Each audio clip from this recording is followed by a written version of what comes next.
Welcome back to another brand new video. In today's video I'm going to show you how you can install YouTube on your Windows. Okay, so you need to open a browser. I'm using Google Chrome. The process is exactly same for Microsoft Edge.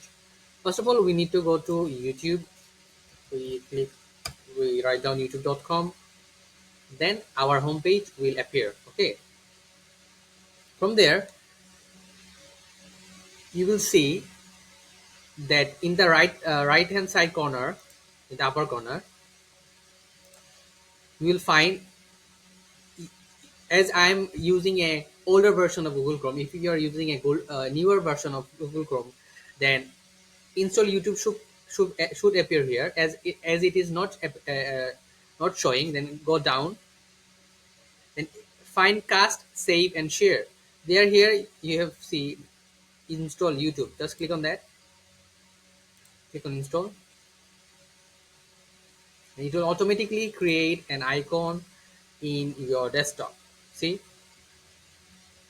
you have automatically here, so you can see that an YouTube icon is automatically installed on your laptop or PC or in your Windows. So it's very easy.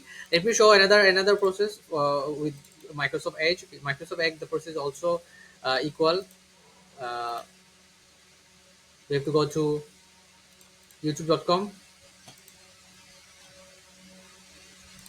then go to more tools.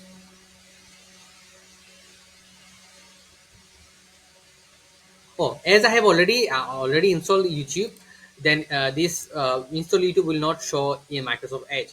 So I think that installing YouTube will be very easier from Google Chrome, and you can't find YouTube on your web store. So Microsoft Web Store, you can't find YouTube. So this is the process through which you can download YouTube. You have to go to any Google Chrome and go to youtube.com and install the YouTube from cast, save and share. So this is all from us. Do like and subscribe to our channel. Let your families and friends know about this video, and if you like any other videos or you want to know any other videos, do let us know in the comment section. Thank you.